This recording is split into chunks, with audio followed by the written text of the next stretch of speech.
அஸ்ஸலாமு அலைக்கும் வரஹ்மத்துல்லாஹி. கண்ணியத்திற்குரிய எல்லாம் வல்ல அல்லாஹு ஜல்ல ஷானஹு தஆலாவின் நல்லடியார்களே, மறுமையிலே நாம் வெற்றி பெறுவதற்கு நபிகள் நாயகம் ஸல்லல்லாஹு அலைஹி வஸல்லம் அவர்கள் வகுத்து தந்த பல விஷயங்களை நாம் அறியாமலேயே கோட்டை விட்டு கொண்டிருக்கிறோம்.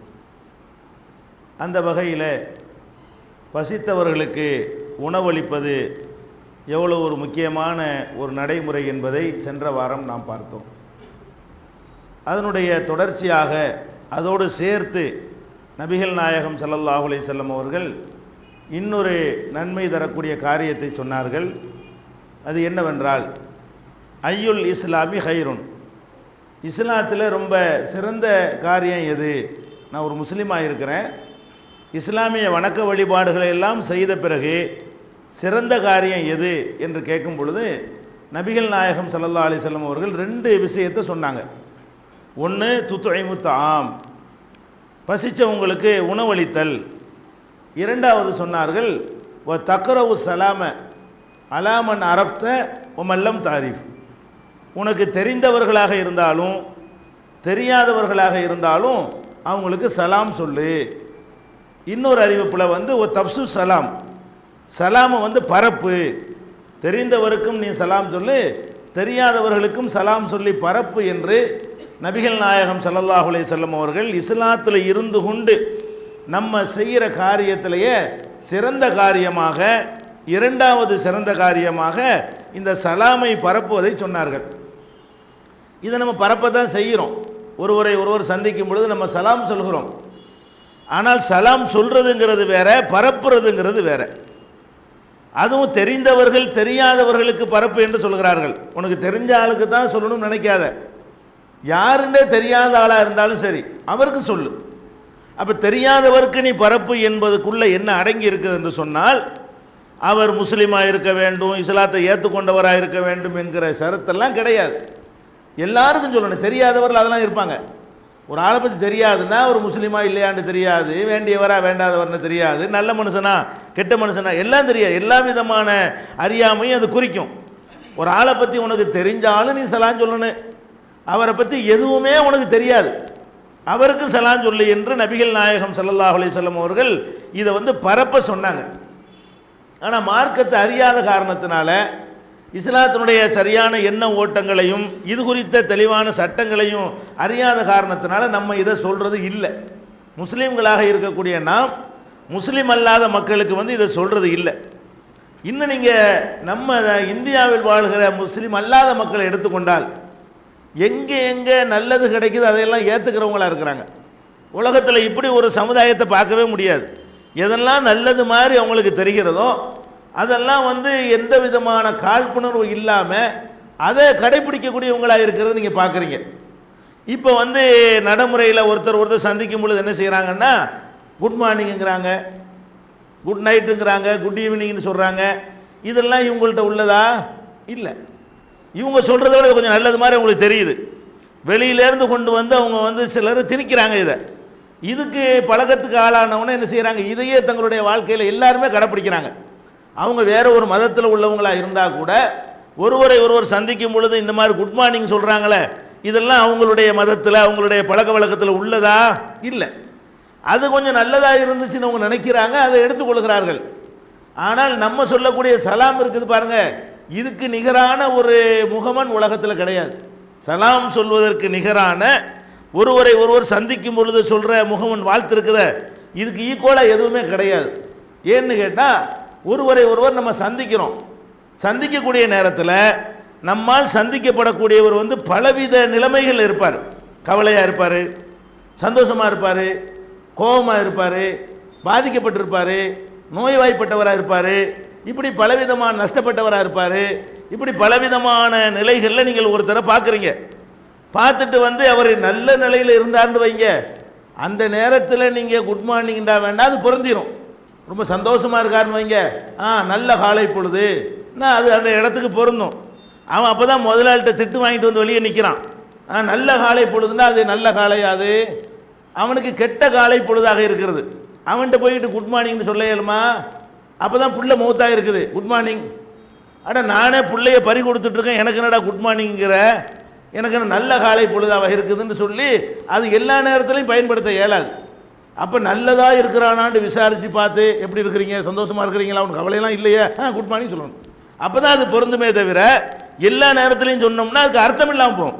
எல்லா நேரத்திலையும் தான் சொல்றாங்க, அது மீனிங் இல்லாம ஒரு சடங்கா சொல்றாங்களே தவிர அதுக்குள்ள உள்ள நுழைஞ்சு போய் சொல்ல பார்த்தீங்கன்னு சொன்னா எல்லா நேரத்திலையும் சொல்ல இயலுமா, சொல்ல இயலாது. வணக்கம், வந்தனோ, நமஸ்தே, நமஸ்காருங்கிறாங்க, எல்லாம் ஒரே அர்த்தம் தான். அதாவது ஒருத்தன் வந்து இன்னொருத்தனை கும்பிடுறேன்னு அர்த்தம். இது எல்லா இடத்துக்கும் பொருந்துமா? ஒரு தலைவன் தொண்டனை பார்த்து வணக்கம்னா பொய் தானே சொல்றான், வணக்கமான இவனை, இவன் அவனை வணக்கம்னு சொன்னாலாச்சு அந்த சொல்லுக்கு அர்த்தம் இருக்குது. வணங்குறான், காலில் கூட விழுகுறான், அவன் இவனுக்கு வணக்கம் போடுறான், அது என்னது? பொய், ஏமாத்துறது. அப்போ யார் அவனை வணக்கம்னா சம்மந்தம், நான் வணக்கம் நீ வணக்கம்னு என்ன பார்த்தேன், எப்படி ரெண்டு பேரும் வணங்குவீங்க? அப்போ இது பொய்யா சொல்றாங்க. இதெல்லாம் நம்ம பார்க்குற நேரத்தில் இதையெல்லாம் சொல்லிக்க இருக்கிற அந்த மக்கள்கிட்ட போய் இஸ்லாம் சொல்லக்கூடிய முகமன் இருக்க அதை சொல்லி பாருங்க, எல்லா இடத்துலையும் பொருந்தும். எழவுடா ஒரு வீட்டில் மூத்தாயிட்டாங்களா, உங்கள் மீது சாந்தி உண்டாகட்டும். அவனுக்கு சாந்தி வேணும், அவனுக்கு தான் ரொம்ப வேணும். யார் ரொம்ப கவலையாக இருக்கிறானோ அவனுக்கு தான் என்ன இருக்கு, சாந்தி, ரொம்ப நிம்மதி. சாந்தினா நிம்மதி, அமைதி. அப்போ அமைதி நிம்மதி எல்லாம் உங்களுக்கு தேவைங்கிறது யாருக்கு? சந்தோஷமா இருக்கிறான் அவன்கிட்டையும் போய் சாந்தியா இருங்க, சந்தோஷத்தினால தடம் புரண்டக்கூடாது. அவனுக்கு அஸ்ஸலாமு அலைக்கும்னு சொல்லலாம், நஷ்டப்பட்டவனுக்கு சொல்லலாம், லாபம் அடைஞ்சவனுக்கு சொல்லலாம், அது வரை வெளிநாட்டுக்கு போகிறவனுக்கு சொல்லலாம், போயிட்டு வர்றவனுக்கு சொல்லலாம். எல்லாத்துக்கும் கீழே விழுந்துட்டானா அஸ்ஸலாமு அலைக்கும், உங்களுக்கு போய் சாந்தி உண்டாகட்டும், அந்த வழி இல்லாமல் போகட்டும், குணமாகட்டுங்கிற அர்த்தம் அதில் வந்துடுது. அப்போ அஸ்ஸலாமு அலைக்கும் என்பதை வந்து யாருக்கும் சொல்லலாம், எல்லா நேரத்திலையும் சொல்லலாம், மாற்ற வேண்டிய தேவையில்லை. காலையில் ஒரு சலாமு, மத்தியானத்துக்கு ஒரு சலாமு, படுக்க போகும்போது ஒரு சலாமுன்னு இருக்குதா, சலாமை மாற்ற வேண்டியதில்லை. இவன் நைட்டு மார்னிங்னு மாற்றிக்கிற வார்த்தையை அப்படியெல்லாம் மாற்றுறதுக்கும் தேவையில்லை. எல்லா நேரங்கள்லையும் சொல்லலாம், எல்லா சமயங்கள்லையும் சொல்லலாம், எல்லா சந்தர்ப்பங்கள்லையும் சொல்லலாம். இப்படியான ஒரு அழகான ஒரு முகமான இஸ்லாம் தந்து இதை எல்லாரும் சொல்ல வைங்கன்னு சொல்லுது. நம்ம என்ன விளங்கிட்டோம், சலாம் என்றாலே நமக்கு மட்டும்தான் அதை வச்சுக்கிறேன்னு. நீங்க சொல்லி பார்த்தா அவங்களும் சொல்ல ஆரம்பிச்சிருவாங்க. அவங்க இப்போ என்ன நினைக்கிறோம், ஆளாயிரம்னு கேட்டால் நம்மளோட முஸ்லீமுக்கு மத்தியில் சலாம் சொல்லிடுறீங்க, சரி. இதை நீங்கள் பரப்பாத காரணத்தினால முஸ்லீம் அல்லாத மக்கள் என்ன நினைக்கிறாங்க, நம்ம போய் இவங்களுக்கு சலாம் சொன்னால் பதில் சொல்லுவாங்களா, திரும்பிட்டு போயிட்டா என்ன செய்யறது அப்படி நினைத்து கொண்டு அவன் உங்களை வணக்கம்ங்கிறான், நீங்களும் வணக்கங்கிறீங்க. நீங்கள் சலாமை பரப்பாதுக்கு கொடுக்குற விலை என்ன? நீங்கள் வணக்கம் சொல்கிறீங்க, எல்லா இடத்துலையும் உங்களால் சலாம் சொல்ல இயலுதா? ஏன் அவனை சலாம் சொல்லக்கூடிய நாக்கி நீங்கள் பதில் சொல்லலாம் சொல்லலாம்ல? இப்போ நம்ம அவனுக்கு கொடுக்க மாட்டேன் எனக்கு மட்டும் வச்சுக்கிறேன்னு சொல்லி இப்போ என்ன பண்ணுறீங்க, நீங்கள் ஷிர்க் வைக்கிறீங்க, நீங்கள் அல்லாவுக்கு இணை கற்பிக்கிற வேலையை நீங்கள் செய்கிறீங்க. எத்தனை அதிகாரிகள்கிட்ட பேசும்போது வணக்கம் போடுறீங்க, அவர் வணக்கம்னா நீங்கள் வணக்கங்கிறீங்களே, ஏன் இந்த நிலைக்கு நீங்கள் தள்ளப்பட்டீங்க? சலாமை பரப்பி இருந்தோம்னு சொன்னால் நம்மளை காப்பாற்றிருப்போமே. அப்போ சலாம் ஒரு முஸ்லீம் அல்லாதவருக்கு கூட சலாம் வேணும், சாந்தி வேணும், அது ஒரு துவா, அதுக்காக இஸ்லாத்து கூட வந்துடலாம். உங்களுக்கு சாந்தி உண்டாகட்டும், பெரிய சாந்தி எது? அவன் இஸ்லாத்தை ஏற்றுக்கிறது, அந்த துவா கூட அதில் அடங்கி இருக்கிறது. ஒரு முஸ்லீம் அல்லாத ஒருத்தரை பார்த்து உங்கள் மீது சாந்தி உண்டாகட்டும், சாந்தி எதன் மூலம் கிடைக்கும்? இஸ்லாத்தின் மூலம் கிடைக்கும். அவன் இஸ்லாத்துக்கு வருவதற்காக துவா செய்வது தப்பா? அது மார்க்கத்தில் தடுக்கப்பட்டதா? நம்ம தடுக்கப்பட்டதுங்கிற மாதிரி நமக்கு பாட சொல்லி தந்துட்டாங்க, நீ உனக்குள்ள வச்சுக்க.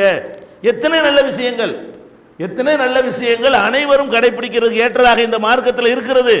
அதை எல்லாருக்கும் உள்ளதா நீங்க ஆக்குனீங்கன்னு சொன்னா ஒவ்வொன்றில் ஈர்க்கப்பட்ட ஒருத்தன் வருவான், முழுசா ஆராய்ச்சி பண்ணிட்டு வரவன் ரொம்ப கம்மிங்க. ஒரு மார்க்கத்தை நோக்கி வர்றான்னு சொன்னா அவனை ஏதாச்சும் ஒன்று ஈர்க்கும், ஒரே ஒரு விஷயம் அவனுக்கு பிடிக்கும், அதுக்காக அவனுக்கு நெருங்குவான். உள்ள நுழைஞ்சு பார்த்தா எல்லாம் பிடிக்க ஆரம்பிச்சிடும். அப்போ ஒன்னே ஒன்று பிடிக்கிற விஷயத்துக்கு வரக்கூடியவன் இருக்கிறானே, அவனை இந்த சலாம் கொண்டாந்து அவனை இங்கே சேர்த்துருமே, அவன் இஸ்லாத்தை பற்றி ஆய்வு பண்ண ஆரம்பிச்சிருவானே, நெருங்கிடுவானே. இவங்க நமக்கு தரவே மாட்டாங்கன்னு நம்மளை ஒரு அந்நியப்படுத்தி முஸ்லீம்களையும் முஸ்லீம் அல்லாத மக்களையும் தூரத்தில் நிப்பாட்டினது எது? இந்த சலாம் என்பதை வந்து நம்ம நமக்குரியதாக ஆக்கி கொண்டது. இதை பற்றி மார்க்கம் என்ன சொல்லுது? குர்ஆனை எடுத்து பாருங்க, நபிகள் நாயகம் ஸல்லல்லாஹு அலைஹி வஸல்லமுடைய ஹதீஸ்களை எடுத்து பாருங்க. முதல்ல குர்ஆனை எடுத்துக்கொண்டீர்களே ஆனால் நமக்கு வந்து நபிமார்கள் எல்லாரும் முன்மாதிரியாக இருந்தாலும் அதிகமாக நமக்கு அல்லாஹ் முன்மாதிரியாக சொல்வது இப்ராஹிம் நபியை தான். இப்ராஹிம் நபியுடைய வரலாறை சொல்லும் பொழுது என்ன செய்யறான், அவர் வழியை நீ பின்பற்றுங்கிறான். நபிகள் நாயகம் ஸல்லல்லாஹு அலைஹி வஸல்லம் அவங்களுக்கே சொல்றா, இத்தபிய மில்லத்தை இப்ராஹிம் ஹனீஃபா, இப்ராஹிம் மார்க்கத்தை நீ பின்பற்று அப்படின்னு அல்லாஹ் ரப்புல் ஆலமீன் நபிகள் நாயகம் ஸல்லல்லாஹு அலைஹி வஸல்லம் அவங்களுக்கு உத்தரவு போடுறான். அந்த இப்ராஹிம் அலைஹிஸ்ஸலாம் அவருடைய வாழ்க்கையில் உங்களுக்கு முன்மாதிரி இருக்குன்னு வேற சொல்றான் அல்லாஹ். கது காணத்திலக்கும் உஸ்வத்துன் ஹசனா. இப்போ நபிகள் நாயகத்திட முன்மாதிரி இருக்குன்ற ஒரு வசனத்தை நம்ம தெரிஞ்சு வச்சிருக்கிறோம். இதே விஷயத்தை இப்ராஹிம்கிட்ட இருக்குன்னு அல்லாஹ் குர்ஆன்ல சொல்றான், நம்ம தெரிஞ்சு வைக்கல. நபிகள் நாயகம் ஸல்லல்லாஹு அலைஹி வஸல்லம் அவங்கள்ட்ட முன்மாதிரி இருக்குன்னு சொல்ற மாதிரி கது காணத்திலக்கும் உஸ்வத்துன் ஹசனத்துன் ஃபி இப்ராஹிம், இப்ராஹிம் இடத்திலே உங்களுக்கு அழகான முன்மாதிரி இருக்கிறது என்று அல்லாஹ் சொல்லி காட்டுகிறான். அந்த இப்ராஹிம் நபி அவர்கள் அவருடைய தகப்பனார் இருக்கார்ல, அவர் இஸ்லாத்தை ஏற்றுக்கொள்ளவே இல்லை. அவர் தகப்பனாரை பார்த்து என்ன சொல்றாருன்னு கேட்டா சலாமுன் அலைக்க. தகப்பனார்கிட்ட போய் பேசுறாரு. பேசும்போது என்ன சொல்லிட்டு பேசுறாரு? அவர் முஸ்லிமா இல்லை. அவர்கிட்ட பேசுகிறார், சலாமுன் அலைக்க, உங்கள் மீது சலாம் உண்டாகட்டுமாக, அஸ்தக்பிரு லக ரப்பி, உங்களுக்காக வேண்டி நான் அல்லாஹ்விடத்தில் பாவ மன்னிப்பு தேடுவேன் அப்படின்னு இப்ராஹிம் நபி சொல்லிடுறாங்க. இது அல்லாஹ் ஒரு இடத்துல சுட்டி காட்டும் பொழுது என்ன சொல்றான்னு கேட்டா கது காணத்திலக்கும் உசுவத்துன் ஹசனத்துன் ஃபி இப்ராஹிம வல்லதீனமாகும், இப்ராஹிம் இடத்திலையும் அவரோடு இருந்த மக்களிடத்திலையும் உங்களுக்கு முன்மாதிரி இருக்கிறது ஒரே ஒரு விஷயத்தை தவிர. இப்ராஹிம்கிட்ட முன்மாதிரி இருக்கிறது ஒரே ஒரு விஷயத்தை தவிர. ஒன்னே ஒன்று மட்டும் எடுத்துக்கிறாதீங்க, பாக்கி அவர் வாழ்க்கையில் என்ன நடந்ததுக்கு ரெக்கார்டு இருக்கிறதோ அதெல்லாம் உங்க மார்க்குங்கிறான். இப்ராஹிம் நபி செஞ்சாங்கன்னு இதெல்லாம் உனக்கு குர்ஆன்லேருந்து கிடைக்கிறதோ ஹதீஸ்லேருந்து கிடைக்கிறதோ நமக்கு தனியாக செய்யன்னு சொல்ல தேவையே இல்லை. அவர் செஞ்சதாக அல்லாஹ் எதையெல்லாம் உங்களுக்கு காட்டுகிறானோ அது எல்லாம் உங்களுக்கு உரியது. ஆனால் அவர் செஞ்ச ஒரே ஒரு வேலையை செஞ்சிடாதீங்கிறான் அல்லாஹ். அது என்ன? இல்லா கவுல இப்ராஹிம லி அபிஹி ல அஸ்தக்பிரன்ன லக, உனக்கு அல்லாஹ்ட்ட பாவ மன்னிப்பு தேடுவேன்னு சொன்னார. பாவ மன்னிப்பு யாருக்கு இல்லை? இணை கற்பிக்கிற ஆளுக்கு பாவ மன்னிப்பு கிடையாது. அவங்க இஸ்லாத்துக்கு வந்தால் தான் பாவ மன்னிப்பு. இணை கற்பித்த நிலையிலே இருப்பார்களே ஆனால் அவங்களுடைய ஹிதாயத்துக்கு நீங்கள் நேர்வழி பெறுவதற்கு துவா செய்யலாமே தவிர அவங்க இணை கற்பிக்கும் பொழுது அவங்கள பாவ மன்னிப்பு தேடுவேன்னு சொல்லிட முடியாது. ஆனால் இப்ராஹிம் நபி சொல்லிவிட்டாங்க. என்ன சொல்லிட்டாங்க? தகப்பனார்ட்ட பார்த்து சலாமுன் அலைக்க சலாமும் சொன்னாங்க, அஸ்தக்பிரன் லக, உனக்காக வேண்டி அல்லாஹ்ட்ட பாவ மன்னிப்பு தேடுவேன்னு சொன்னாங்க. பிறகு என்ன பண்ணிட்டாங்க? இப்ராஹிம் நபி வாபஸ் வாங்கிட்டாங்க. அல்லாஹ் கண்டிச்சுட்டான். அது எப்படி நீ பாவ மன்னிப்பு தேடுவேன்? நான் எதை மன்னிக்க மாட்டேன் டிக்ளேர் பண்றேன்னு அதை மன்னிக்க சொல்லி கேட்கலாமா? நான் தான் மன்னிக்க மாட்டேன், சிறுக்க மன்னிக்க மாட்டேன்னு நான் சொல்லிவிட்டேன்ல, அப்புறமேல எப்படி நீ அவருக்கு மன்னிப்பு கேட்ப அப்படின்னு சொன்ன உடனே அதை அல்லாஹ் குர்ஆன்ல சொல்லி காட்டுறான். மாக்கான இஸ்திக்பார் இப்ராஹிம் அலி அபிஹி, தகப்பனாருக்கு இப்ராஹிம் நபி இஸ்திக்பார் பாவ மன்னிப்பு தேடினாங்களே அது இல்லா மௌஇதத்தின் வாதஹா ஐயாஹு, ஏதோ வாக்களிச்ச அடிப்படையில் அவர் செய்து விட்டார். பலம்மா தபையன அன்னஹு அதுவுல் இல்லா, தகப்பனார் அல்லாஹ்வுடைய எதிரி என்று தெரிந்த பிறகு தபர்ரா மின்ஹு, அதிலிருந்து விலகி கொண்டார். அல்லாஹ் தெரியாம சொல்லிட்டேன், இனிமே கேட்க மாட்டேன் என்று அவரே திருந்து விட்டார். அதனால அவர் திருந்தின ஒரு விஷயத்தை நீ முன்மாதிரி எடுத்துக்கிறாத. அவர் விட்டுட்டார், அவரே முதல்ல தப்பா சொன்னாரு. அப்ப இந்த பாவ மன்னிப்பு தேடியதை தவிர அனைத்திலையும் முன்மாதிரி இருக்கு என்று சொன்னால், பாப்பாக்கு சலாம் சொன்னார், அதுல முன்மாதிரி இருக்கா இல்லையா? பாப்பா முஸ்லீம் இல்லை தானே? முஸ்லீம் அல்லாத தகப்பனாருக்கு போய் சலாமுன் அலைக்குன்னு சொல்லியிருக்கிறார்ல. அப்ப சலாம் சொன்னார் என்று அல்லாஹ் குர்ஆன்ல சொல்லி காட்டுறான். அதுல முன்மாதிரி இருக்குங்கிற லிஸ்ட்ல அதையும் சேர்த்துறான். ஒன்னே ஒண்ணுல தான் முன்மாதிரி இல்லைங்கிறான். அப்ப இப்ராஹிம் நபி அவர்கள் தகப்பனார் முஸ்லீமாக இல்லாமல் இருந்தும் அவருக்கு சலாமை பரப்பி இருக்கிறார்கள். அப்ப சலாம் யாருக்கு மட்டும் உள்ளது இல்லை, முஸ்லீம்கள் தங்களுக்குள்ளே மட்டும் சொல்லிக் கொள்வது இல்லை. தங்களுக்கு உள்ளதா இருந்தால் அந்த வாசகத்தை ரசூலுல்லாஹ் சொல்ல மாட்டாங்க. இந்த வாசகத்தை தெரிஞ்சவருக்கும் சொல்லு, தெரியாதவன்ல யார் வேணாலும் இருப்பானே. தெரியாதவனுக்கு சொல்லு என்பதில் தெரியாதவன் யாரை எந்த மதத்துக்காரன் இருப்பானே, எந்த இனத்துக்காரனும் இருப்பானே, அதை பற்றி கவலைப்படாத யாரா இருந்தாலும் கண்டு மூஞ்ச கண்டா சலாம், மனுஷனை கண்டா சலாம் சொல்லு, அவ்வளவுதான். அதனால தெரிஞ்சவர் தெரியாதவரில் என்ன அடங்கிடுவாங்கன்னா மனுஷன் அர்த்தம். அதுக்கு தெரிஞ்சவர் தெரியாதவருடைய சுருக்கமாக சொல்வதாக இருந்தால் எந்த மனுஷனை கண்டாலும் சொல்லு, அதானே அதுக்கு அர்த்தம். அப்போ நபிகள் நாயகத்தினுடைய அந்த சொல்லிலிருந்து விளங்குகிறது, இப்ராஹிம் நபியுடைய அந்த அறிவுரையிலிருந்து விளங்குகிறது. இன்னும் சொல்ல போனால் திருக்குர்ஆன்ல அல்லாஹ் சொல்லி காட்டுகிறான், ஒய்தா சமிஉல் லகுவ, வீணான வேடிக்கையான அனாச்சாரமான காரியங்கள் நடப்பதை காணும் பொழுது, யாரு மற்ற காபிர்களுடைய நடவடிக்கையை பற்றி எல்லாம் சொல்லிக்கிட்டு வர்றான். அப்ப சொல்லுவார்கள் நல்லடியார்கள், காலு லனா அமாலுனா வழக்கும் அமாலுக்கும், எங்க அமல் எங்களுக்குப்பா, உங்க அமல் உங்களுக்கு, நாங்க செய்யற காரியம் எங்களை சேரும், நீங்க செய்யற காரியம் உங்களை சேரும், இதுல நாங்க பங்கெடுக்க மாட்டோம். சலாமுன் அலைக்கும், உங்கள் மீது சலாம் உண்டாவட்டுமாக, லா நபுத்தகில் ஜாஹிலீன், ஆனா வீணர்களை மூடர்களை நாங்க பின்பற்ற மாட்டோம்னு சொல்லி போய்கிட்டே இருங்க. அப்ப தப்பான வீணான காரியங்களை செய்கிறார்கள் என்பதில் யாரெல்லாம் வரும்? அந்த காலத்தில் வீணான காரியம் செஞ்சவங்க யாரா இருப்பாங்க? குர்ஆன் இறங்கி கொண்டிருக்கிற காலத்தில், நம்ம இந்த காலத்தில் தான் முஸ்லீம்லேயே ரெண்டு இருக்குது.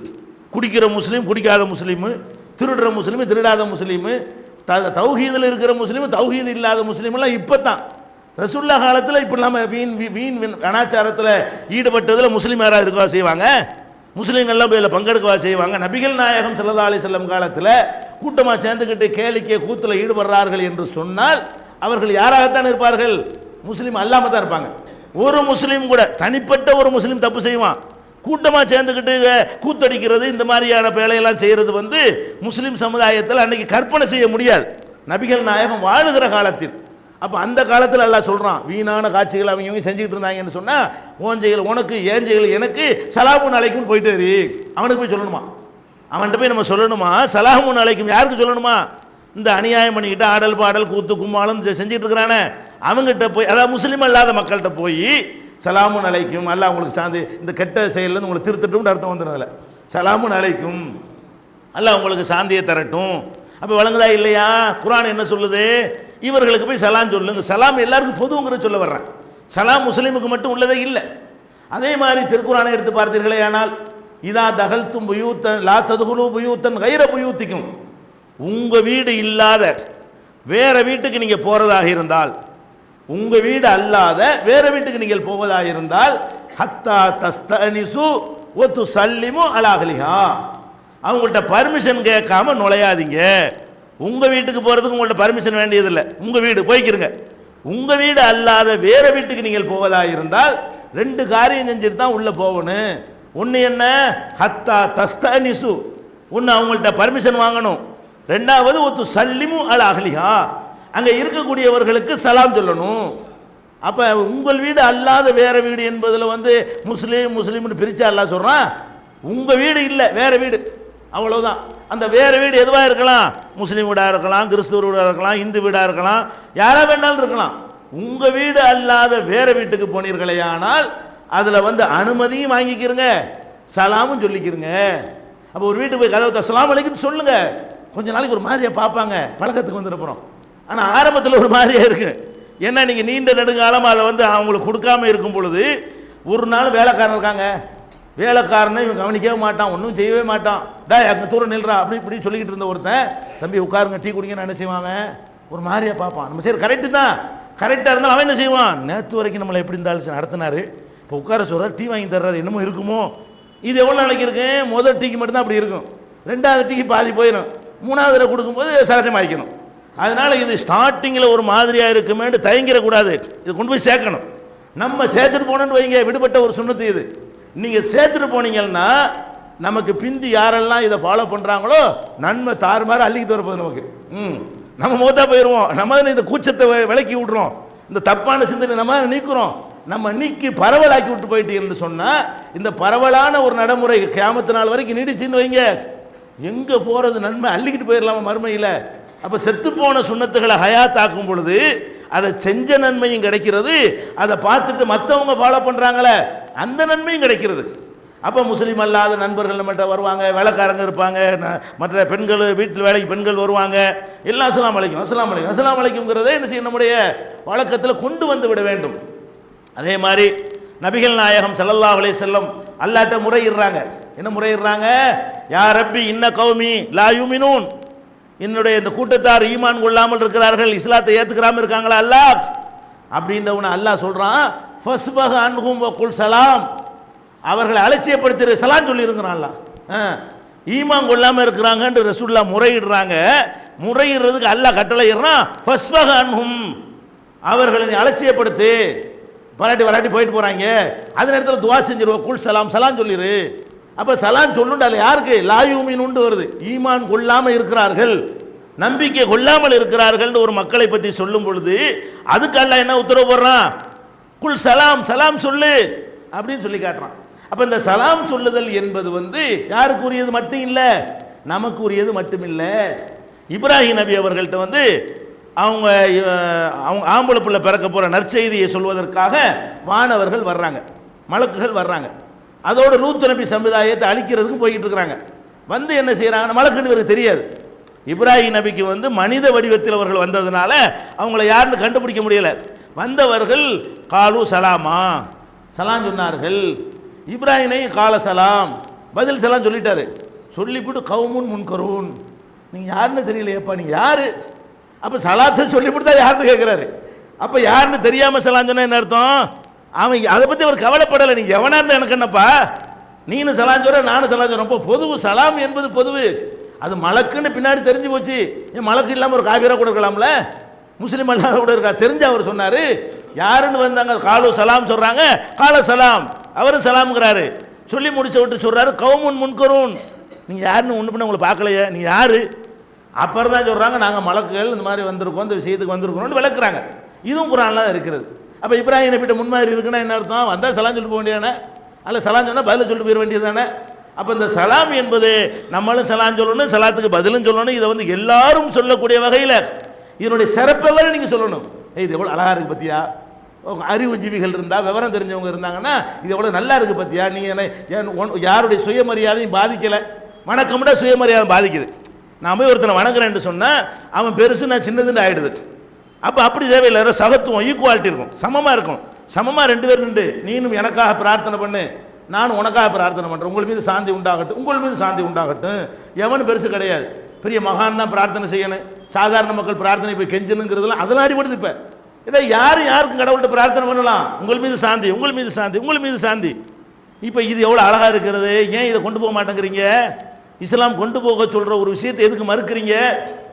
நபிகள் நாயகம் ஸல்லல்லாஹு அலைஹி வஸல்லம் காலத்தில் நடந்த ஒரு சம்பவம், சஹீஹுல் புகாரியில இடம்பெற்றிருக்கக்கூடிய ஒரு சம்பவம். என்னன்னா, சாத் இப்னு உபாதா அவர்கள் மதீனாவுடைய அன்சாரிகளுக்கு தலைவராக இருந்தார். அவருக்கு உடம்பு சரியில்லை என்று அவரை பார்க்கறதுக்கு ரசூல் ஸல்லல்லாஹு அலைஹி வஸல்லம் போய் கொண்டிருக்கிறார்கள். கூட உசாமாவுடைய குதிரையில, உசாமாவுக்கு பின்னாடி இவங்களுக்கு பின்னாடி உசாமா நினைவில்லை, உசாமாவோட சேர்ந்து அந்த வாகனத்தில் போய் கொண்டிருக்கிறார்கள். போய் இன்னொரு கூட்டம் அப்படி மக்கள்லாம் உட்கார்ந்துருக்கிறாங்க. அதில் வந்து கொஞ்சம் முஸ்லீம்கள் இருந்தாங்க, இணை கற்பிக்கிறவங்களும் இருந்தாங்க, யூதர்களும் இருந்தாங்க. எல்லாரும் கூட்டமாக உட்காந்துக்கிட்டு ஏதோ பேசிக்கிட்டு இருக்கிறாங்க. உடனே நபி ஸல்லல்லாஹு அலைஹி வஸல்லம் பார்த்துட்டு இறங்கி சலாம் சொன்னாங்க. அஸ்ஸலாமு அலைக்கும் என்ன செய்கிறாங்க, உங்களுக்கு சலாம் சொல்கிறாங்க. அப்போ சில பேர் இதை வச்சு என்ன செய்வாங்கன்னா, முஸ்லீமும் கொஞ்சம் இருந்தாங்க, அதுக்கு தான் சொன்னாங்க வியாக்கியானவோ. அந்த சபையில் கொஞ்சம் முஸ்லீமும் இருந்தாங்க, கொஞ்சம் யூதர்களும் இருந்தார்கள், அல்லாஹ்வுக்கு இணை கற்பிக்கிறவங்களும் இருந்தாங்க, சிலைகளை அபதத்துல் அவுசான் வருது, சிலைகளை வணங்கக்கூடியவர்களும் இருந்தாங்க. எல்லாரும் இருந்த ஒரு சபையில் போய் அஸ்ஸலாமு அலைக்கும்னு சொல்கிறாங்க. சொல்லிட்டு என்ன செய்கிறாங்கன்னா, இதுக்கு விளக்கம் கொடுக்குற தஃப்சீர் கொடுக்குறாங்கல்ல, இந்த சலாம் அடுத்த ஆளுக்கு போயிடக்கூடாதுன்னு நினைக்கிறாங்கல்ல, அவங்க கொடுக்குற விளக்கம் என்ன தெரியுமா? இது ஏன் சொன்னாங்க தெரியுமா?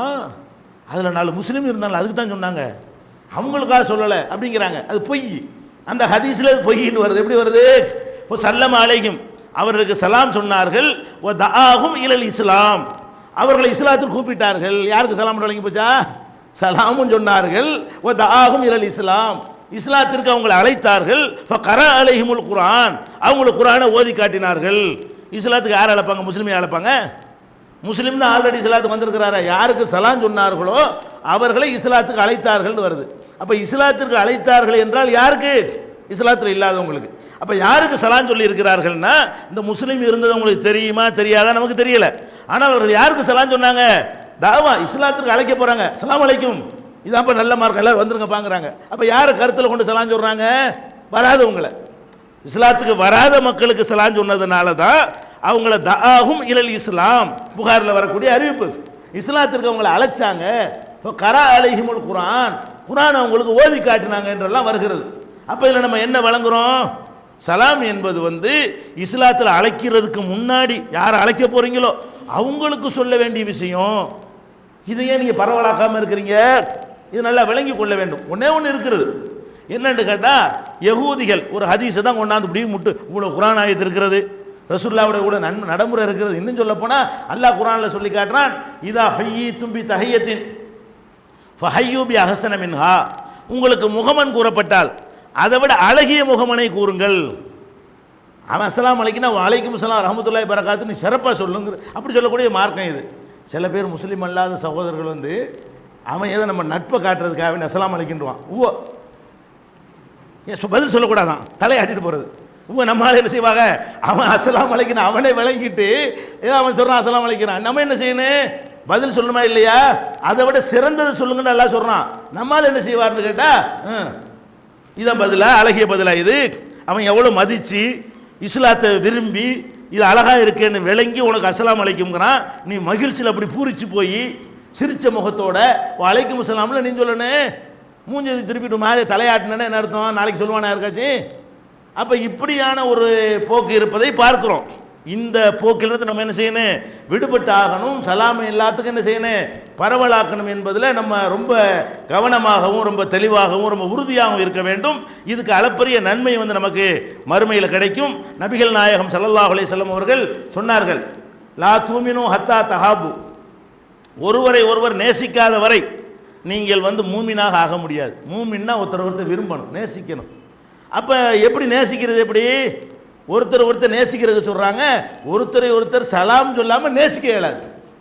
ஒருத்தர் மனுஷ குலத்தை நேசிச்சாதான் நீ மூமினாக முடியும். மனித குலத்தை நேசிக்கிறது எப்போ வரும்னு கேட்டா சலாமை கொண்டே தவிர உங்களுக்கு ஒருத்தர் நேசிக்க இயலாது. கசப்பே போயிருங்க, கலவரமே வராது. இதை மட்டும் அப்படி பழவிட்டியல்னா நம்மளை அது ஒண்ணுங்கிற மாதிரி ஆயிரும். அவனுக்கு மனசுல ஒரு நல்ல சோதரில் பழகுறாங்களே, சலாம் வழங்கிறாங்களே அப்படின்னு நெருங்கி குரான்டா என்னங்க, இஸ்லாம்டா என்னங்க, வேற என்னங்க இருக்குது. இன்னைக்கு நம்ம நடைமுறையில் பார்க்குறோம். எத்தனை எழுத்தாளர்கள்லாம் இன்ஷா அல்லாஹ் சொல்கிறான். ஏன்னா அது நல்ல வேலைக்கு அவனா சொல்லிக்கிறது. உங்கள்கிட்ட பதில் வாங்குறான்னு அதையும் ஆஃப் பண்ணியிருப்பீங்க.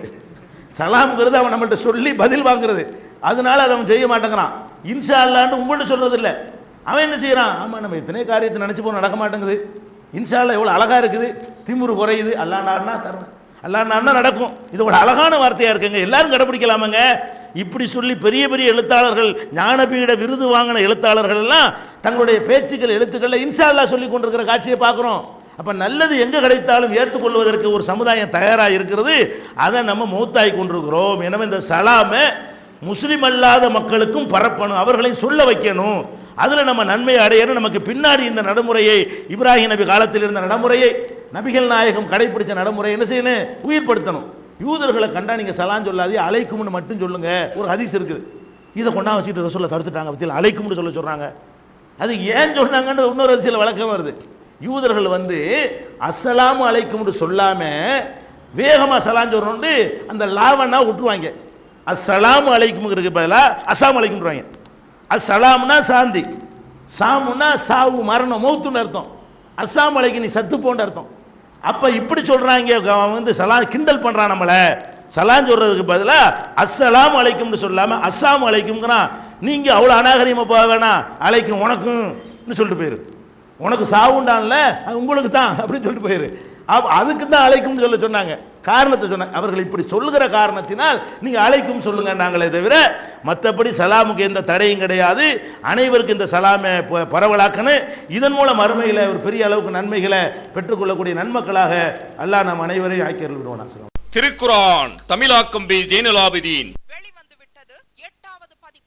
அனைவருக்கும் புரியும் எளிய நடை, தேவைப்படும் வசனங்களுக்கு தெளிவான விளக்கங்கள், கலை சொற்களின் விளக்கங்கள், திருக்குரான் எவ்வாறு அருளப்பட்டது, எவ்வாறு தொகுக்கப்பட்டது என்பது குறித்து முழுமையான விளக்கம். நபிகள் நாயகம் ஸல்லல்லாஹு அலைஹி வஸல்லம் காலம் முதல் இன்று வரை குர்ஆன் பாதுகாக்கப்பட்ட வரலாறு, திருக்குரான் இறைவனின் வார்த்தைகள் என்பதற்கான அடுக்கடுக்கான ஆதாரங்கள், முந்தைய பதிப்புகளை விட மெருகூட்டப்பட்ட செய்திகள், கூடுதலான பக்கங்கள், அழகிய வடிவமைப்பு, உயர்தரமான பைண்டிங். விலை ரூபாய் 300 மட்டுமே. வெளியீடு மூன் பப்ளிகேஷன், நம்பர் 83/3, முதல் மாடி, மூர்தரு, மண்ணடி, சென்னை 1. போன் 65690810.